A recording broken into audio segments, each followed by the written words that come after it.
السلام علیکم دوستو، یہ واقعہ میرے ایک دوست نے مجھے سنایا۔ اس کا ایک کلاس فیلو شرافت خان تھا۔ شرافت خان کا خاندان ہزارہ سے نقل مکانی کر کے لاہور آباد ہو گیا تھا۔ وہ خوب لمبا چوڑا، صحت مند اور خوبصورت تھا۔ میٹرک کے بعد پڑھائی میں اس کا دل نہ لگا۔ وہ اپنے دو دوستوں کے ساتھ قسمت آزمانے کے لیے سویڈن پہنچ گیا۔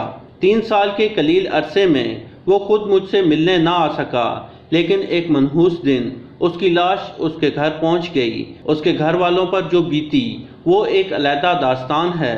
تاہم اس کے ہمسفر دوست نے اس کی موت کی جو وجہ بیان کی، اسے سن کر میرے رونگٹے کھڑے ہو گئے، اور کافی دیر بعد تک بھی میں اپنے حواس قابو میں نہ لا سکا۔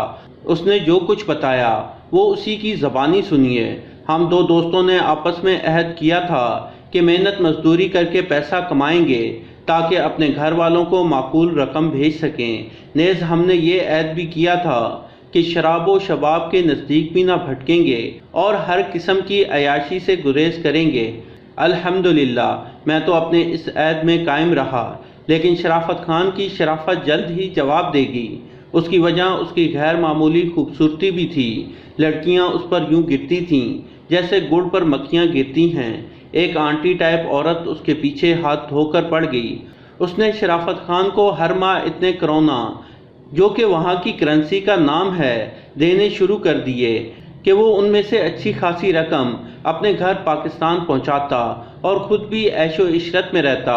اس عورت کا ایک ہی مطالبہ تھا، جو کہ صرف سیکس تھا۔ اس عورت کی جنسی خواہش ایسی تھی جو کبھی پوری نہ ہوتی۔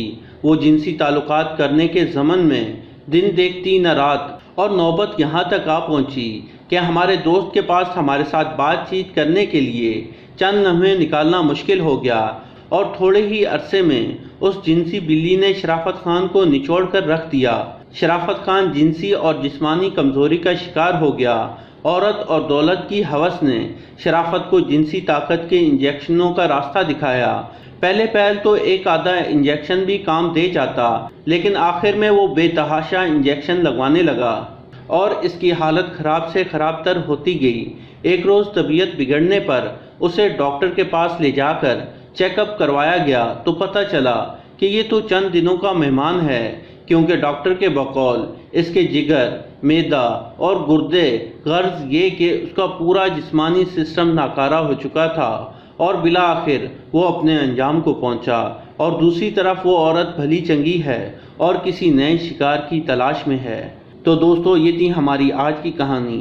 پسند آنے کی صورت میں لائک کریں اور اپنے دوستوں کے ساتھ شیئر کریں، اور مزید ایسی کہانیوں کے لیے ہمارے چینل کو سبسکرائب کرتے ہوئے ساتھ موجود گھنٹی کا بٹن بھی دبا دیں۔ شکریہ۔